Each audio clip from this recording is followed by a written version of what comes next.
நல்லா புளிப்பாக காரமாக டேஸ்டியான ஒரு சீரக சம்பா தக்காளி பிரியாணி, அது குக்கரில் எப்படி பண்ணுறதுன்னு பார்க்கலாமா? அதுக்கு குக்கரில் ஒரு ஸ்பூன் நெய், ஒரு ஸ்பூன் எண்ணெய் விட்டு பிரியாணி ஸ்பைசஸ்லாம் ஆட் பண்ணிக்கோங்க. ஒரு 2 பெரிய வெங்காயம் நல்லா நீல வாக்கில் கட் பண்ணிக்கோங்க. நான் இன்றைக்கி 1 டம்ளர் சீரக சம்பா அரிசி எடுத்திருக்கேன். ஒரு 1/4 மணி நேரம் ஊற வச்சுக்கோங்க. கூட வந்து பச்சை மிளகா 2, இஞ்சி பூண்டு பேஸ்ட் நல்லா வதக்கிக்கோங்க. வதக்கிற டைம் ரொம்ப முக்கியம். ஸோ இதுக்கு வந்து நான் 5 தக்காளி எடுத்திருக்கேன். 2 தக்காளி இந்த மாதிரி நீல வாக்கில் அரிஞ்சிக்கோங்க. 3 தக்காளி இந்த மாதிரி பியூரி மாதிரி பண்ணிக்கோங்க.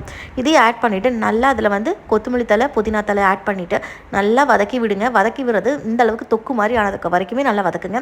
கூட வந்து பிரியாணி மசாலா பவுடர், கொஞ்சம் உப்பு போட்டுட்டு நல்லா மிக்ஸ் பண்ணி விடுங்க. 2 ஸ்பூன் தயிரையும் போட்டு நல்லா மிக்ஸ் பண்ணிவிட்டு கூட வந்து பார்த்திங்கன்னா நல்லா ஒரு 2 நிமிஷம் நல்லா வதக்க விடுங்க.